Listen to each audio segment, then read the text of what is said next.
পুরভোটের আগে ওয়ার্ড পুনর্বিন্যাসের সিদ্ধান্ত রাজ্যের 144টি ওয়ার্ডকে পুনর্বিন্যাস করার সিদ্ধান্ত, ওয়ার্ডের সংখ্যা 200 করার সিদ্ধান্ত কলকাতা পুরসভার। বিস্তারিত জানবো, ফোন লাইনে রয়েছেন প্রতিনিধি খালেদ জামাল। কি জানা যাচ্ছে খালেদ?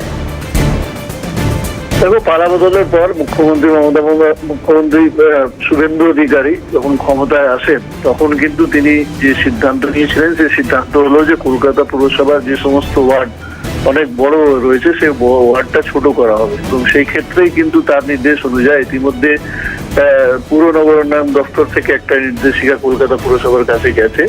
এই নির্দেশ অনুযায়ী তারা কলকাতা পুরসভার যে আইন আছে 1980 সালের আইন, সেই আইনকে ক্ষমতা বল করে তারা এই সিদ্ধান্তটা নিয়েছেন। ইতিমধ্যে কিন্তু এই 144টি ওয়ার্ড থেকে বৃদ্ধি করে 200টি ওয়ার্ড করার যে সিদ্ধান্ত নেওয়া হয়েছে তার জন্য কিন্তু একটা বলা যাচ্ছে যে বিশেষ একটা কমিটি গঠন করা হয়েছে, যারা পুনর্বিন্যাস কমিটি রয়েছেন। এই কমিটিতে 10 জনকে রাখা হয়েছে, যেখানে কলকাতা পুরসভার সমস্ত অভিজ্ঞ যে সমস্ত আধিকারিকরা রয়েছেন, যার মধ্যে স্পেশাল পুর কমিশনার রয়েছেন, এছাড়া আরো 10 জন রয়েছেন, তাদেরকে রাখা হয়েছে।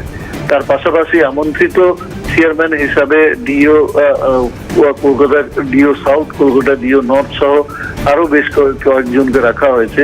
আগামী 27শে জুলাই এই কমিটি রিপোর্ট দেবে। সেই রিপোর্টের ভিত্তি করে কিন্তু কলকাতা পুরসভার 144টা ওয়ার্ডকে বাড়িয়ে 200 ওয়ার্ড করার যে সিদ্ধান্ত, সেই সিদ্ধান্ত নিয়ে পরবর্তী পদক্ষেপ গ্রহণ করা হবে।